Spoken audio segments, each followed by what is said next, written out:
घोरी कृत्यांच्या माध्यमातून शेकडो निष्पापांना आपल्या जाळ्यात ओढणारा नराधम अशोक खरात याच्या काळ्या धंद्याचा पर्दाफाश झाल्यावर आज पुन्हा त्याची एसआयटी चौकशी झाली। या चौकशी दरम्यान पोलिसांनी या हैवानाची हवाच काढल्याचे दिसतंय।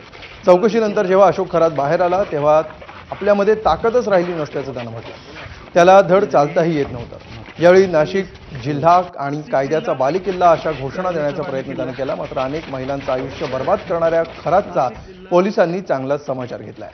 दैवी शक्ती प्राप्त असल्याचं सांगून महिलांवर अत्याचार करणाऱ्या या भोंदूचे पाय आज लटपटताना दिसले। नाशिक जिल्हा कायद्याचा बालेकिल्ला। तर नाशिकमधील विकृत भोंदूबाबा अशोक खरातला कोणत्याही परिस्थितीमध्ये सोडलं जाणार नाही, त्याच्यावर कठोर कारवाई होणार असा इशारा मुख्यमंत्री देवेंद्र फडणवीसांनी दिलाय। आम्हीच गुप्त माहितीच्या आधारे या प्रकरणाचा भांडाफोड केला असं देवेंद्र फडणवीसांनी म्हटलंय। काही जण या प्रकरणाला राजकीय रंग देण्याचा प्रयत्न करतायत। कोणाजवळ काही पुरावे असतील तर ते आणून द्यावेत, कारवाई केली जाईल असं आवाहन फडणवीसांनी केलंय। खरातच्या संस्थेला नियम डावलून कुणी पाणी दिलं होतं हे तुम्हाला माहिती आहे असं म्हणत विरोधकांच्या आरोपांवर मुख्यमंत्र्यांनी उत्तर दिलंय।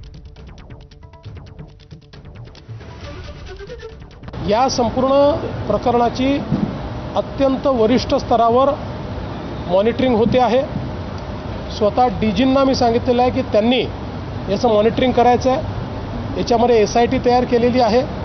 नाशिक सीपी आणि एसआयटी मिळून या ठिकाणी हे काम पूर्ण करत आहेत आणि मला असं वाटतं की या संदर्भात कुठल्याही परिस्थितीत कोणालाही स्पेअर केलं जाणार नाही। आता याला राजकीय रंग देण्याचा काही प्रयत्न चाललेला आहे।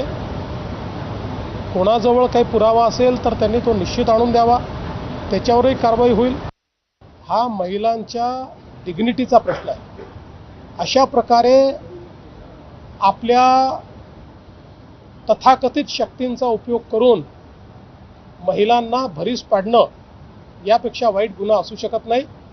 काही झालं तरी त्यांना त्याची शिक्षाही भोगावीच लागेल। सरकार आणि पोलीस याकरता जे करावं लागेल ते करायला तयार आहे। काहींना केवळ राजकारण, आम्हाला राजकारणात इंटरेस्ट नाही आहे, आम्हाला महिलांच्या डिग्निटीमध्ये इंटरेस्ट आहे।